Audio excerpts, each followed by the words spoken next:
Jake Morrison woke up to the sound of the mining alarm, just like he had every day for the past 26 years. The metal collar around his neck buzzed with electricity, sending a sharp pain through his body. It was time to work. He rolled off the thin mattress on the cold floor and looked around the small room he shared with 5 other men. The walls were gray metal and there were no windows. The air smelled like oil and sweat. The other slaves were already getting up. Nobody talked much in the mornings. The neural implants in their heads made it hard to think clearly when they first woke up. Jake touched the small metal disc behind his left ear. It had been there since he was born, just like every other human in the galaxy. The Zephyrians put them in all human babies. They said it was to help humans be better workers. Jake pulled on his work clothes and walked to the door. The scanner read the chip in his collar and the door opened with a hiss. He stepped into the long hallway filled with other slaves heading to work. Men and women walked slowly, their heads down. Some were young, some were old. All of them had the same dead look in their eyes. The mining station was built inside a large asteroid. Jake had never seen the outside of it. He was born here, just like his father, Danny Morrison, before him. His grandfather, Frank Morrison, used to tell stories about a place called Earth, where humans lived free. But Frank was dead now, and those were just old stories. Jake walked through the main corridor toward the mining section. The walls were covered with pictures of Zephyrian leaders and words in their strange language. The aliens were tall and thin, with blue skin and 4 arms. They always wore long robes and looked down at humans like they were animals.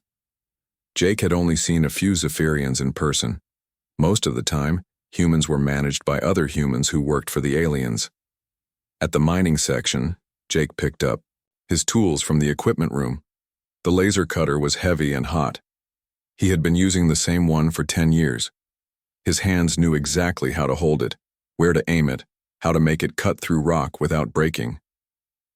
The Zephyrians said, humans were good workers because they could learn to use tools well. Jake thought they were probably right about that. The work shift was 12 hours long. Jake and his team had to cut rocks from the asteroid walls and load them onto transport carts. The rocks contained metals that the Zephyrians used to build their ships and weapons. Jake never saw where the rocks went after they left the mining station. He just cut them out of the walls day after day, year after year. During the lunch break, Jake sat with his friend Carlos Martinez. Carlos worked in a different part of the mine, but they had grown up together. They ate the gray protein bars that all slaves got for food. The bars tasted like nothing, but they kept you alive and strong enough to work. My sister sent a message, Carlos whispered, looking around to make sure no one was listening. She works on a ship now, says she sees different worlds. Jake nodded. His own sister, Lisa Chen, worked somewhere else too. The Zephyrians moved humans around to different jobs in different places. They said it was to make sure humans stayed busy and useful. Jake thought it was really to make sure humans never stayed together long enough to become friends or make plans. Do you ever think about the old stories? Carlos asked quietly. The ones about Earth? Jake looked at his friend carefully. Questions like that could get you in trouble. The neural implants were supposed to stop humans from thinking too much about things that were not work. But sometimes, late at night or during breaks, Jake found he could think more clearly. He wondered if other humans noticed this too. Sometimes, Jake said, but those are just stories. Carlos nodded, but Jake could see something in his eyes, something that looked almost like hope. After lunch, Jake went back to cutting rocks. The laser cutter hummed in his hands as it sliced through the asteroid wall. Cut, load, move, cut, load, move. The work was hard, but Jake's body was strong from years of mining. All humans seemed to be strong. The Zephyrians had told them it was because humans came from a world with heavy gravity. Jake did not know if that was true. Near the end of the shift, something strange happened. Jake was cutting a section of wall when his laser hit something that was not rock. There was a flash of light and a sound like electricity crackling. For just a moment, Jake felt something change in his head. The constant buzzing from his neural implant stopped, and his thoughts became very clear and sharp. In that moment, Jake remembered something his grandfather Frank had told him years ago. Frank had fought in something called a war on Earth. He had been a soldier before the Zephyrians came. Frank had said that humans were not just good workers. He said humans were fighters too. The feeling only lasted a few seconds before the implant started buzzing again and Jake's thoughts became cloudy. But he remembered what it felt like to think clearly. He looked at the wall where his laser had hit something metal buried in the rock. Whatever it was now melted and broken. That night, lying on his mattress in the dark, Jake thought about what had happened. He tried to remember more of his grandfather's stories about Earth and the war. The memories were fuzzy because of the implant, but they were there. Stories about humans who fought back. Stories about humans who refused to give up. Jake closed his eyes and tried to imagine what it would feel like to be free. He had never been free, so it was hard to imagine. But for those few seconds today when his mind was clear, he had felt something. He had felt like maybe humans were more than just good workers. Maybe they were something the Zephyrians should be afraid of. Jake fell asleep thinking about his grandfather's war stories and wondering if there were other humans who sometimes felt their minds become clear. He wondered if someday, somehow, those humans might remember how to fight. Elena Vasquez gripped the controls of the cargo ship as it moved through space toward the Zephyrian fleet base. She had been flying ships for the aliens for 15 years, ever since they took her from the farming world where she was born. Before the Zephyrians came to her world, Elena's father had taught her to fly small aircraft. The aliens discovered she was good with machines and made her a pilot for their supply ships. The ship she flew was called a transport vessel. It was big and slow, designed to carry food, weapons, and other supplies to Zephyrian military bases across the galaxy. Elena knew every part of the ship. She had to fix it when it broke, refuel it, and keep it clean. The Zephyrians did not like to do manual work themselves. Today, Elena was carrying weapon parts to Fleet Base Omega, one of the largest military stations in this part of space. As she approached the base, she watched the Zephyrian warships moving, in formation around it. The ships were beautiful in a cold way with smooth metal hulls that reflected the light of nearby stars. Each ship was 3 times bigger than Elena's transport vessel and carried enough weapons to destroy an entire world. Elena had seen many Zephyrian bases over the years, but Fleet Base Omega was special. It was where the aliens kept their newest and most powerful ships.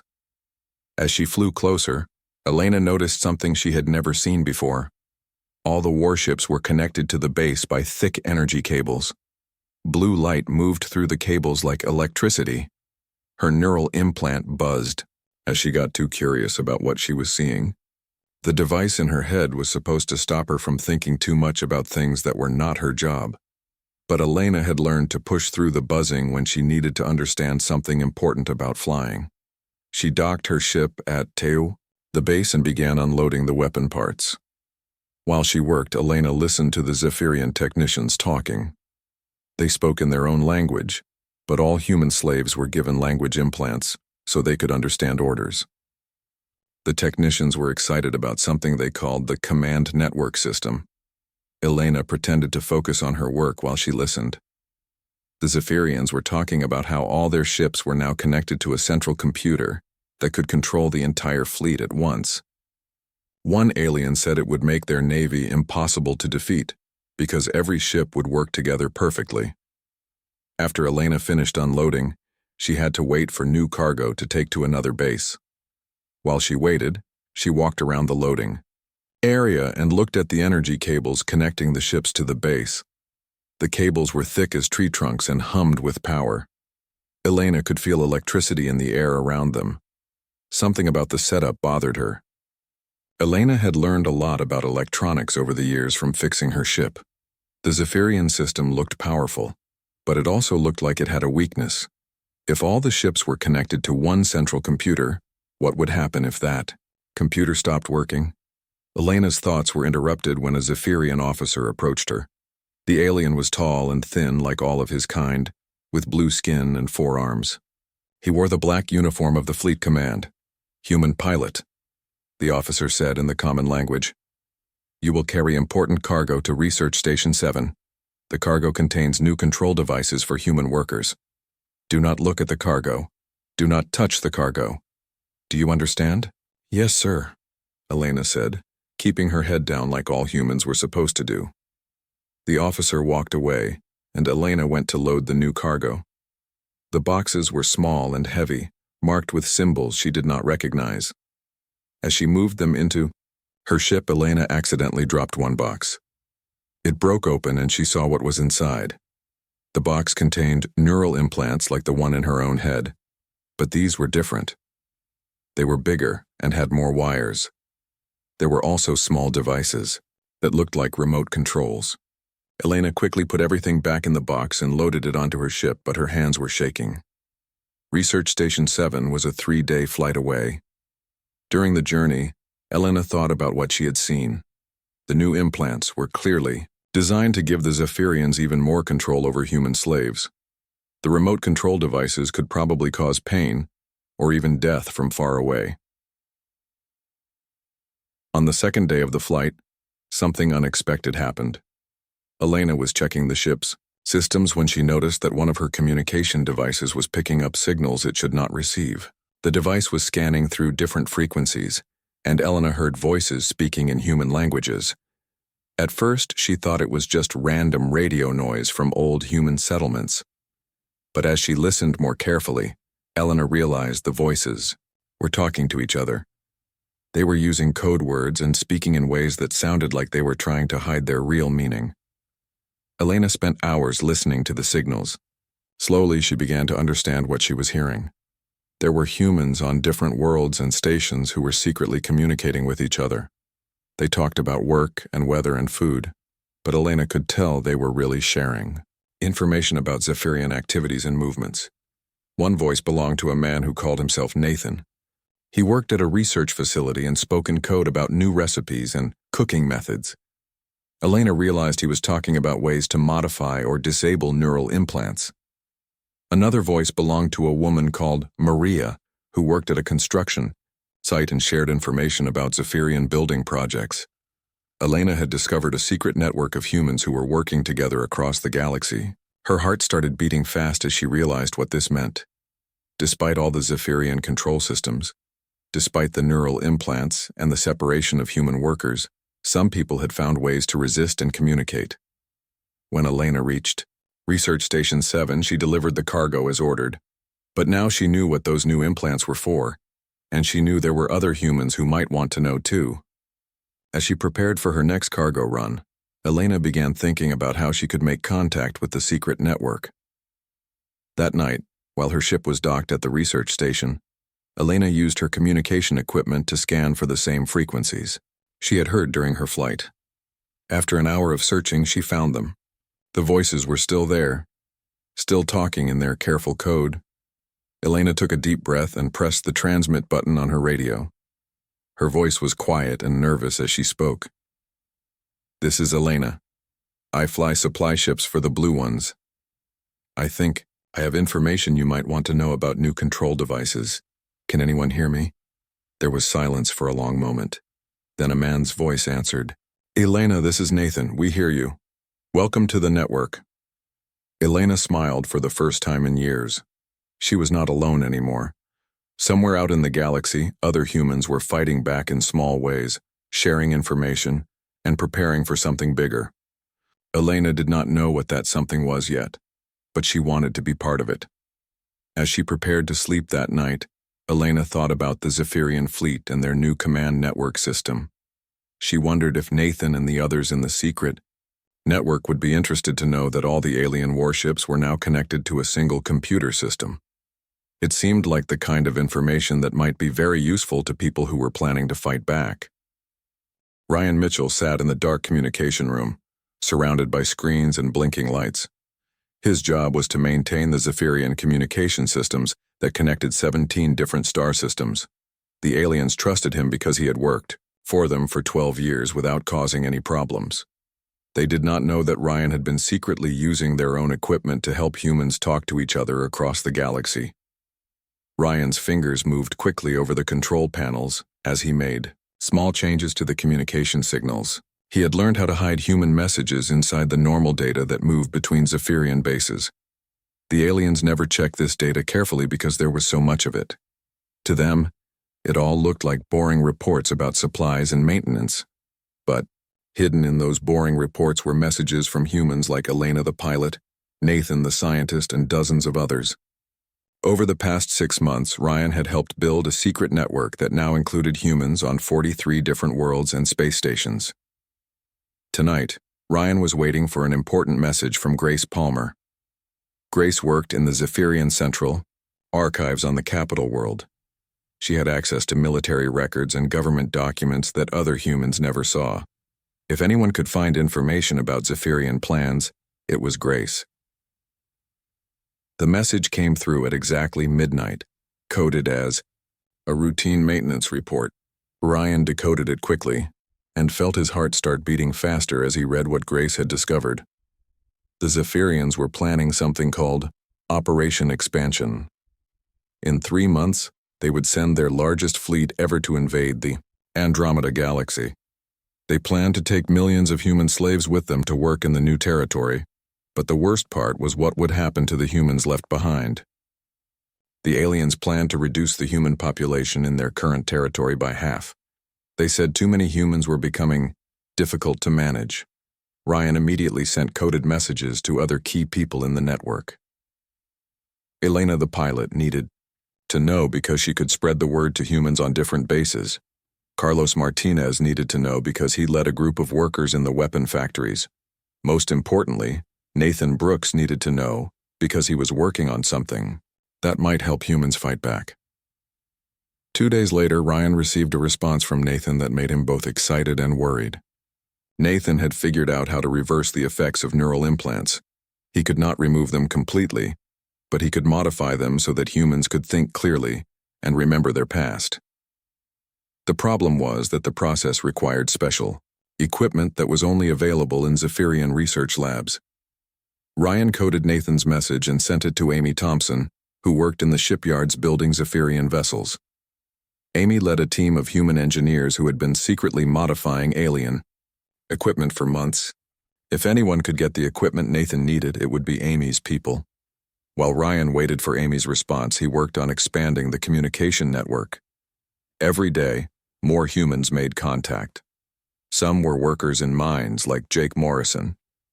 Others were technicians, pilots, mechanics, and even some who worked directly for Zephyrian officers as servants. Each person who joined the network brought new information and new skills. Kevin Wright, who led mining crews on 3 different asteroids, reported that his people had been stockpiling metals and explosives. Maria Santos, an engineer working on terraforming projects, had maps of Zephyrian installations across 6-star systems. Danny Rodriguez, who worked in the weapons factories with Carlos, had learned how to modify Zephyrian guns and energy weapons, but the network also faced dangers. Some humans were afraid to join because they worried about being caught. Others had neural implants that worked too well, making it hard for them to think about anything except work. And there was always the risk that the Zephyrians would discover what was happening. That risk became real when Ryan received an emergency message from Carlos Martinez. One of the humans in the weapon factory, a man named Steve Johnson, had been caught talking to someone about resistance activities. Steve had been working with the network for 2 months, but under questioning, he revealed that he had actually been reporting to the Zephyrians the whole time. Steve was what the Resistance called a collaborator, a human who worked for the aliens because he believed it would make his life easier. The Zephyrians had removed Steve's neural implant years ago and given him a comfortable job in exchange for spying on other humans. Because of Steve's betrayal, the Zephyrians arrested 37 humans across 6 different locations. Most of them were executed immediately. The survivors were taken to punishment facilities where they would be tortured and then killed slowly as an example to other humans. Ryan felt sick as he read the reports of the arrests. Many of the captured humans were people he had talked to regularly. They were friends even though he had never met them in person. Maria Santos was among those arrested. She had been the engineer who provided maps and information about Zephyrian installations, but the arrests also revealed something important. When the Zephyrians searched the communication systems looking for evidence of the secret network, they found traces of human activity everywhere. The network had grown much larger than even Ryan had realized. There were humans working together on over 60 worlds and stations, and they had been modifying Zephyrian equipment for months without being detected. The aliens were angry and scared. They increased security everywhere and began random checks of human neural implants. But they also made a mistake. By arresting so many humans at once, they showed the rest of the network how widespread the resistance had become. Ryan worked for 3 days straight to reorganize the communication system and make it harder for the Zephyrians to trace. He also sent coded messages to all network members, telling them to be more careful but not to give up. The response surprised him. Instead of being afraid, most humans in the network became more determined to fight back. Elena the pilot sent a message saying she had information about Zephyrian fleet weaknesses that could help in an attack. Amy Thompson reported that her shipyard team had successfully modified the equipment Nathan needed for his neural implant project. Most importantly, Jake Morrison sent a message from his mining station. Jake had been quiet for weeks, but now he reported that something was happening to the miners. More and more of them were experiencing moments when their neural implants stopped working properly. When this happened, the miners remembered things about their past and began thinking about fighting back. Jake's message included a proposal that made Ryan's hands shake as he read it. The miners wanted to organize a coordinated uprising. They had access to explosives and mining equipment that could be used as weapons. They had detailed knowledge of Zephyrian installations because they built and maintained them. And now, thanks to Nathan's work, they might have a way to free their minds from alien control.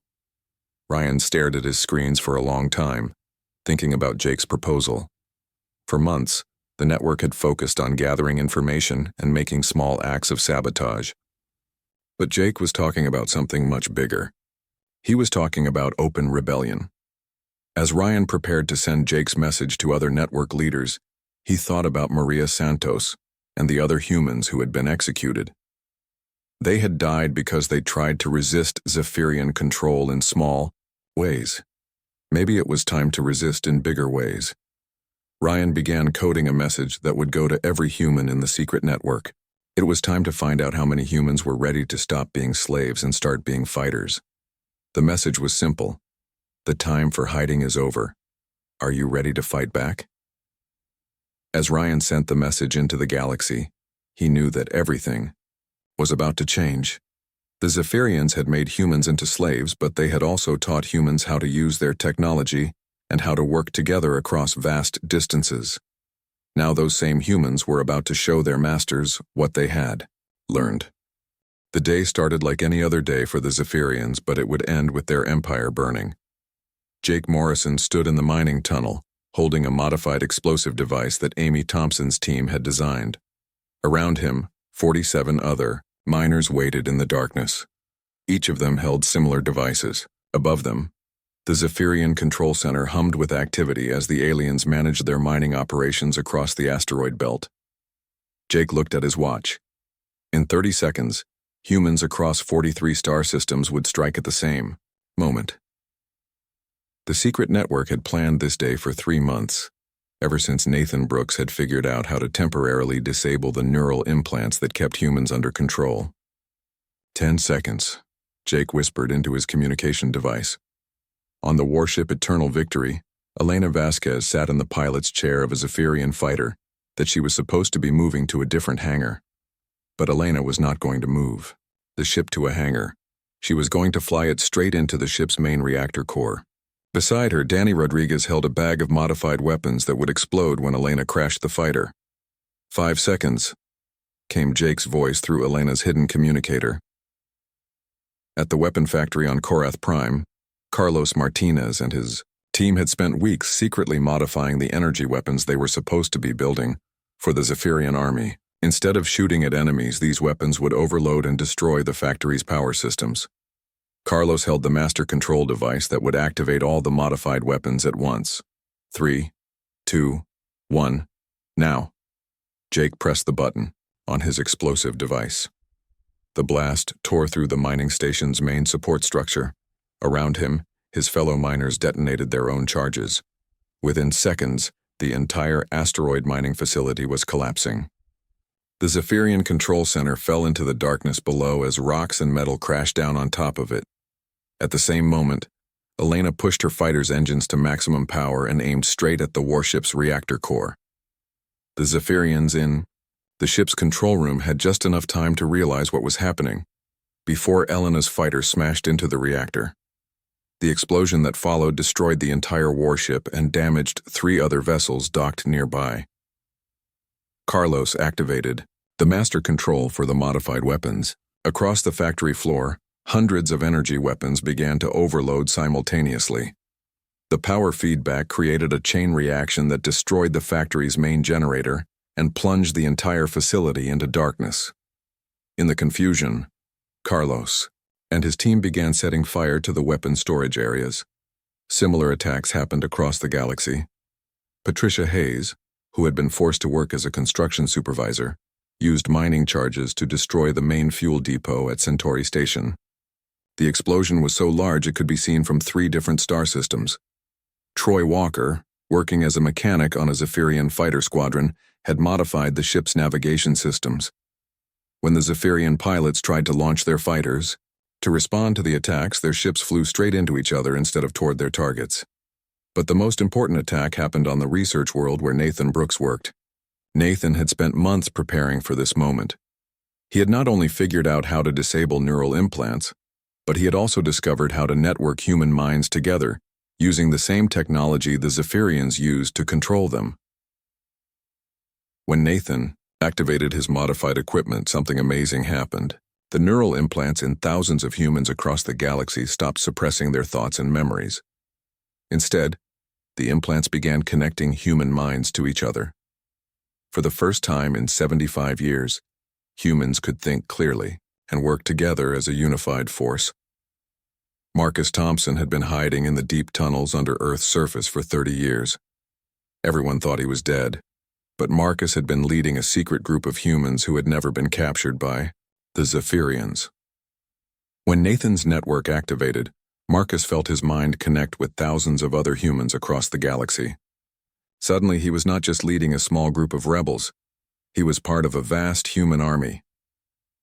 "This is General Marcus Thompson," he broadcast to every human connected to the network. "I am taking command of all human resistance forces. The war for our freedom starts now." The Zephyrians tried to respond to the attacks, but they faced a problem they had never encountered before. Every human worker, pilot, mechanic, and technician across their empire was now part of a connected intelligence that could coordinate attacks in real time. When Zephyrian commanders tried to move their fleets, human workers in the shipyard sabotaged the engines. When they tried to call for reinforcements, human communication technicians redirected their messages or simply cut their communications entirely. Ryan Mitchell, still working in his communication center, was now part of something much larger than his secret network. Through Nathan's neural link system, Ryan could coordinate with thousands of other humans simultaneously. He used his access to Zephyrian communication systems to send false orders to alien commanders, creating confusion and sending Zephyrian ships to the wrong locations. The initial human attacks were devastatingly successful.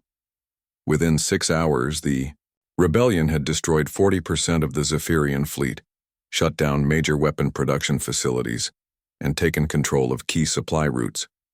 The aliens had not prepared for this kind of coordinated resistance because they had believed their control over humans was absolute. But the Zephyrians were not defeated yet. As news of the rebellion spread, the alien high command made a terrible decision. If they could not control their human slaves, they would destroy them instead. Admiral Zextar, the commander of the Zephyrian home fleet, issued orders to begin bombing human population centers from orbit. Jake Morrison, now connected to the human network, felt the horror of thousands of other humans as they watched Zephyrian warships begin destroying cities where humans lived. The mining station Jake had destroyed was just one small target. The Zephyrians were preparing to commit genocide against the entire human species. "They're going to kill everyone," Jake transmitted to the network.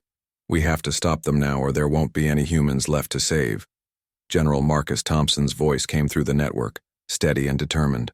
"All human forces, this is your commander." The aliens have shown their true nature. They would rather commit genocide than lose their slave empire. We will not let them succeed. Every human who can fight, prepare for final assault. We end this today, or we die fighting. Elena Vasquez had survived the destruction of the Zephyrian warship by escaping in a maintenance pod. Now she floated in space, watching as more Zephyrian ships moved toward human colonies. Through the neural network, she could feel the fear and determination of thousands of other humans. General Thompson, Elena transmitted, I have an idea. The Zephyrian fleet command ships all use the same central control system. If we can reach the command ship and overload their network, we might be able to disable their entire fleet at, once. How do we reach the command ship? Marcus asked. I know someone who might be able to help, Elena replied. Carlos Martinez, are you still alive? Carlos's voice came through the network from the burning weapon factory. I'm here, Elena. My team got out and we brought some of the modified weapons with us. Can you modify them to work in space? Give me an hour, Carlos said. I can modify them to overload a ship's power systems from the outside. As Carlos worked on the weapons, other humans across the galaxy prepared for what might be their final battle. Jake Morrison and the surviving miners had captured a Zephyrian transport ship and were loading it with explosives. Troy Walker had taken control of a damaged Zephyrian fighter squadron and was teaching human pilots how to fly them, using the shared knowledge of the neural network. Nathan Brooks, still at his research facility, worked frantically to strengthen the neural connection between humans. He could feel the network growing stronger as more humans broke free from their mental controls, but he could also feel it becoming unstable under the strain of coordinating so many minds at once. General Thompson, Nathan transmitted, the neural network is reaching its limits. We can maintain this level of coordination for maybe 6 more hours before the system starts breaking down. Then we finish this in 6 hours, Marcus replied. All human forces prepare for final assault on the Zephyrian home fleet. This is our one chance. If we fail, humanity dies with us.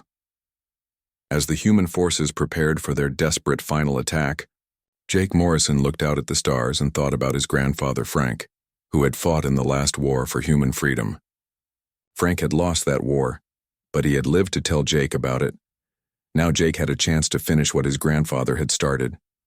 The battle for humanity's freedom was about to begin, and this time, the humans would not be fighting alone. They would be fighting as one people with one mind and one purpose, to burn the Zephyrian Empire to ashes and reclaim their right to be free. Jennifer Brooks worked frantically in her hidden laboratory, while Zephyrian warships bombed human colonies above her head. She was Nathan Brooks's daughter, born into slavery 28 years ago, but she had inherited her father's brilliant mind for science and engineering. While other humans fought with weapons and explosives, Jennifer fought with mathematics and quantum physics. The neural network that connected all the fighting humans was breaking down under the strain of coordinating millions of minds across the galaxy. Jennifer could feel it happening through her own implant. The connection was becoming weaker, and soon the humans would lose their greatest advantage, the ability to work together as one unified force. But Jennifer had discovered something that even her father did not know. The neural implants could do more than just connect human minds. With the right modifications, they could actually make human brains work faster and more efficiently than any computer the Zephyrians had ever built.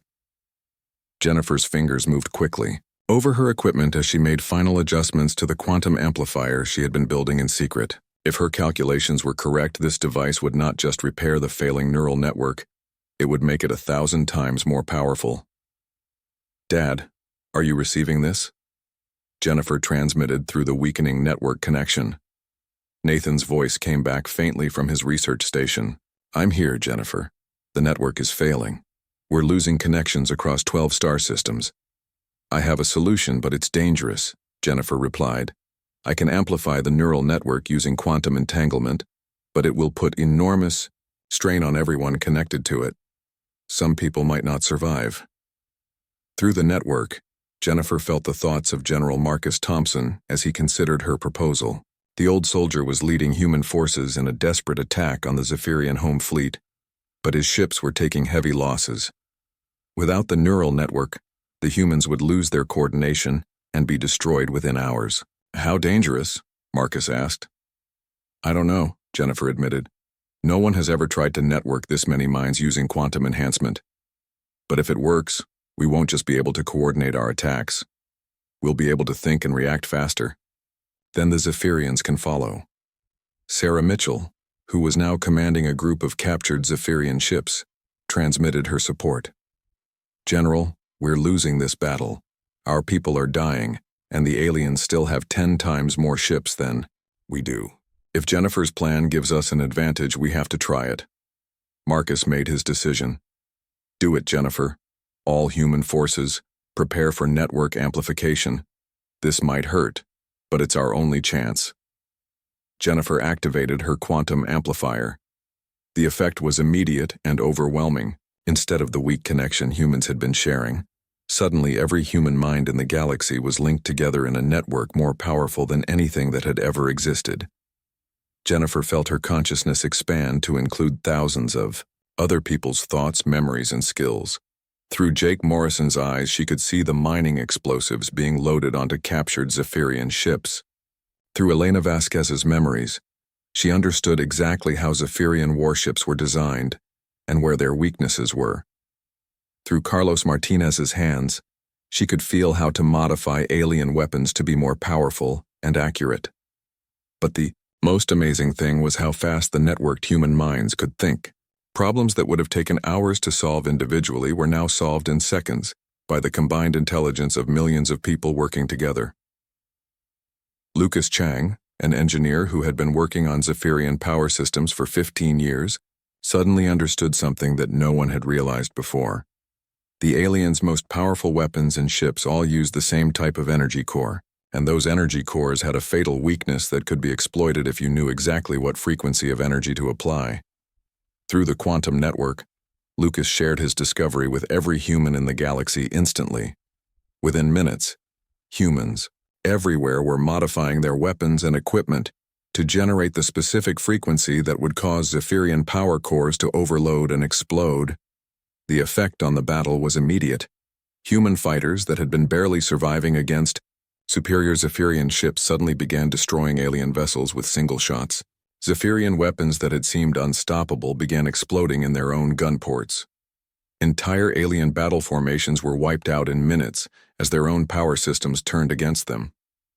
Admiral Zextar, commanding the Zephyrian home fleet, watched in horror as his most powerful warships began exploding one after another. The humans were somehow causing the ship's energy cores to overload, but he could not understand how they were doing it. The alien admiral had never encountered anything like the networked human intelligence he was fighting against. But the quantum network gave humans more than just tactical advantages. It also allowed them to coordinate construction and engineering projects across multiple star systems simultaneously. Amy Thompson, leading human engineers in captured shipyards, began building new weapons and ships using a combination of human creativity and Zephyrian technology. The ships Amy's people built were unlike anything seen before. They combined the best parts of Zephyrian engineering with human innovations that the aliens had never thought of. These new ships were faster, more maneuverable, and more heavily armed than anything in the Zephyrian fleet. Troy Walker, now commanding a squadron of these hybrid human-alien fighters, led attacks on Zephyrian supply bases and communication centers. The networked human pilots could coordinate their movements so precisely that they seemed to be flying as a single organism with many parts. Ryan Mitchell, still working in his communication center, used the quantum network to take control of Zephyrian command systems across the galaxy. With millions of human minds working together, breaking alien security codes became as easy as solving simple math problems. Ryan began sending false orders to Zephyrian commanders, causing alien fleets to attack each other instead of human targets. But the most devastating human weapon was not any machine or explosive device. It was the power of millions of creative minds working together to solve problems faster than any enemy could adapt to the solutions. When the Zephyrians developed new shields to protect against the frequency weapons Lucas had discovered, the human network immediately found 17 different ways to overcome those shields. When alien commanders changed their tactics to counter human coordination, networked human strategists predicted their moves and prepared counters for every possible strategy. Patricia Hayes, now leading ground forces on multiple worlds simultaneously, through the network, coordinated attacks that liberated human slaves and captured vital Zephyrian installations. Each victory provided new resources and information that made the next attack even more effective. The Zephyrian Empire, which had seemed invincible just days before, began collapsing under the assault of the networked human intelligence. Alien. Commanders found themselves fighting an enemy that could predict their every move, counter their every strategy, and turn their own technology against them. Jennifer Brooks, monitoring the quantum network from her laboratory, realized that humans were not just winning the war, they were evolving into something new. The networked human consciousness was learning and growing at an incredible rate. Skills and knowledge were being shared instantly across the entire species. Every human was becoming smarter, more capable, and more creative than they had ever been alone. But Jennifer also sensed something else through the network. Fear. The Zephyrians were beginning to understand that they were not just losing a war against their former slaves. They were being destroyed by a form of intelligence that was beyond anything they had ever encountered. Admiral Zextar, watching his home fleet burn around him, sent a desperate message to the Zephyrian High Command. The humans have become something we cannot fight. They think faster than our computers, coordinate better than our best generals, and adapt to our tactics faster than we can change them. We need to use the planet killer weapon, or our entire species will be destroyed. Through Ryan Mitchell's access to Zephyrian communications, the human network heard Zextar's message. The aliens had one last desperate weapon, a device capable of destroying entire star systems. They were planning to use it not just against human colonies, but against their own worlds if necessary, to stop the human advance. General Marcus Thompson's voice came through the network, calm but determined. All human forces, the enemy is preparing to use their ultimate weapon. We cannot allow them to destroy any more worlds. Prepare for final assault on the Zephyrian capital system. We end this now. As human fleets across the galaxy began moving toward the final battle, Jennifer Brooks made one last modification to her quantum amplifier. If the Zephyrians were going to use a planet-killing weapon, the humans would need every advantage they could get. She pushed the network's power to its absolute maximum, linking every human mind in the galaxy into a single, unified consciousness dedicated to one purpose: ending the Zephyrian threat forever. Jake Morrison stood on the bridge of the captured Zephyrian dreadnought that now served as the flagship of the Human Liberation Fleet. Through the quantum neural network, he could see through the eyes of 10,000 other humans as their massive armada approached the Zephyrian home system. The journey that had started in a mining tunnel with a simple explosive device was about to end at the heart of the alien empire. The Zephyrian capital system contained their most heavily defended worlds and their largest military bases. But more importantly, it held the superweapon that Admiral Zextar planned to use to destroy entire star systems, rather than surrender to the former human slaves. Through the network, Jake felt Elena Vasquez's presence as she piloted one of the new hybrid human Zephyrian fighters. Elena had become one of the best pilots in the human fleet, able to fly with precision that amazed even herself thanks to the shared knowledge of thousands of other pilots connected through the network. "Jake, I'm detecting massive energy readings from the third planet," Elena transmitted. "That must be where they're keeping their planet killer weapon." Jennifer Brooks, monitoring the quantum network from her mobile laboratory ship, confirmed Elena's readings. The energy signature matches theoretical calculations for a stellar cascade weapon. If they activate it near a star, the explosion could destroy everything in this system and spread to nearby systems as well. General Marcus Thompson, coordinating the entire human fleet through the network, made his decision quickly. "We cannot allow them to use that weapon. All forces, priority target is the superweapon facility on the third planet. Secondary targets are the remaining Zephyrian fleet units." But as the human fleet entered the system, they discovered that the Zephyrians had prepared one final surprise. The entire system was surrounded by automated defense platforms, thousands of weapon stations that could fire without needing alien crews. Even worse, these platforms were powered by the same stellar cascade technology as the superweapon. If destroyed incorrectly, each platform could create an explosion large enough to damage human ships. Lucas Chang, now serving as the chief engineer for the human fleet, studied the defense platforms through the network. I can find a way to disable them safely, but I need time to calculate the exact shutdown sequence for each platform. How much time? Marcus asked. 20 minutes, maybe. 30. Jake looked at the tactical display showing hundreds of Zephyrian ships moving to intercept the human fleet. We don't have 30 minutes. The alien fleet will reach us in 15 minutes. Through the network, Jake felt the determination of every human in the fleet. They had come too far and sacrificed too much to be stopped now. Carlos Martinez, commanding a squadron of heavily armed assault ships, was ready to fight through any opposition. Amy Thompson's engineering teams had prepared every ship in the fleet for maximum combat efficiency. Ryan Mitchell had taken control of half the Zephyrian communication systems and was feeding false information to alien commanders. But it was Patricia Hayes who proposed the solution that would end the war. Patricia had been studying Zephyrian military tactics through the network, and she understood something important about their final defense. The Zephyrians are using their own people as a shield, Patricia transmitted to the fleet. Their civilian population is on the same planets as their military bases. They think we won't attack because we don't want to hurt innocent people. Jake felt a moment of uncertainty through the network. Patricia was right. The human fleet had the power to destroy the Zephyrian worlds, but doing so would kill millions of alien civilians who had never chosen to enslave humanity. It was Elena Vasquez who provided the answer. We don't need to destroy their worlds. We just need to land troops on the planet with the superweapon and capture it before they can use it. That's a suicide mission, Sarah Mitchell pointed out. The planet's surface is covered with defense systems. Not if we use the superweapon against itself, Elena replied. Through the network, she shared her plan with the entire fleet.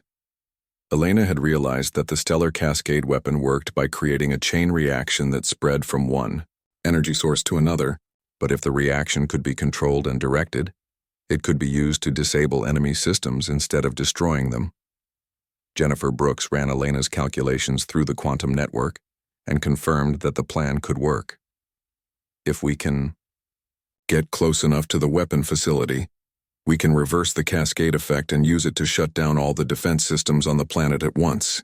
The mission required perfect coordination between thousands of ships and millions of networked human minds. Jake would lead the main fleet in a direct assault on the Zephyrian naval forces, drawing their attention away from the planet. Elena would command a small strike force that would break through the planetary defenses and reach the superweapon facility. Once there, Jennifer would use her quantum amplification technology to reverse the cascade weapon and turn it into a shutdown device. The battle began as soon as the human fleet entered range of the Zephyrian defenses.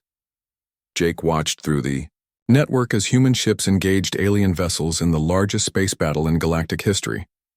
The networked human forces fought with coordination and precision that the Zephyrians could not match, but the aliens still had superior numbers and were fighting to defend their home system. Elena's strike force broke away from the main battle and dove toward the third planet's surface. The small human ships moved so fast and with such precise coordination that the automated defense platforms could not track them effectively. Elena felt the shared piloting skills of every human pilot in the fleet flowing through the network, allowing her to fly in ways that should have been impossible. The strike force reached the superweapon facility just as Admiral Zextar activated the cascade device. The alien commander had decided that if he could not defeat the humans, he would destroy everything in the system, including his own people. But Jennifer Brooks was ready. As the cascade reaction began to build, she used her quantum amplifier to connect her mind directly to the superweapon's control systems. Through the network, every human in the galaxy felt Jennifer's consciousness merge with the most powerful weapon ever created. Instead of exploding outward to destroy star systems, the cascade energy flowed backward through Jennifer's modifications. The energy surge traveled through every Zephyrian system in the galaxy, shutting down their weapons, their ships, and their communication networks. In a matter of seconds, the entire Zephyrian military was rendered powerless. Admiral Zextar stared at his dead control panels in disbelief. Around him, every Zephyrian warship drifted helplessly in space. The superweapon that was supposed to destroy the human fleet had instead given the humans complete victory. Jake Morrison's voice echoed through every Zephyrian communication system in the galaxy as he broadcast the terms of human victory. People of the Zephyrian Empire, your military has been defeated, and your weapons have been destroyed. You have two choices: accept exile to the outer rim of the galaxy, or submit to the same servitude you forced upon humanity for 75 years. Most Zephyrians chose exile. A few, mostly younger aliens who had opposed the slave system, asked to remain and work alongside humans as equals. Admiral Zextar and the other military commanders were put on trial for crimes against humanity, then exiled to a harsh world on the edge of known space. 3 months later, Lucas Chang stood on the Iwar steps of the rebuilt Earth capital as the newly elected president of the Human Federation. Around him, representatives from dozens of alien species that had also been enslaved by the Zephyrians had come to celebrate their freedom. The Zephyrians called us slaves and thought our spirits were broken, Lucas said to the crowd of humans and aliens gathered in the plaza. They believed our creativity was crushed and our courage was destroyed. They learned too late that humanity's greatest strength is not our technology or our weapons. It is our refusal to accept defeat when defending our freedom. Jake Morrison, now serving as Admiral of the Human Liberation Fleet, watched the ceremony from his flagship in orbit above Earth. The same asteroid where he had once cut rocks as a slave was now a memorial to all the humans who had died fighting for freedom. His grandfather, Frank Morrison's name, was carved into the memorial wall, along with Maria Santos and thousands of others who had given their lives for this moment. But the work was not finished. Through the quantum network that still connected all humans across the galaxy, Jake could sense other species in distant star systems who were still enslaved by various alien empires. The human ships were already spreading across the galaxy, not as conquerors but as liberators. Elena Vasquez, now commanding her own squadron of liberation ships, was preparing to depart for the Magellanic Clouds, where reports indicated another slave-holding empire was oppressing dozens of species. Carlos Martinez was leading engineering teams to help newly freed worlds rebuild their civilizations. Amy Thompson was training former slaves to use the technology left behind by their oppressors. On New Earth, children from many different species played together in parks and schools, while above them in orbit the human fleet stood ready to defend freedom wherever it was threatened.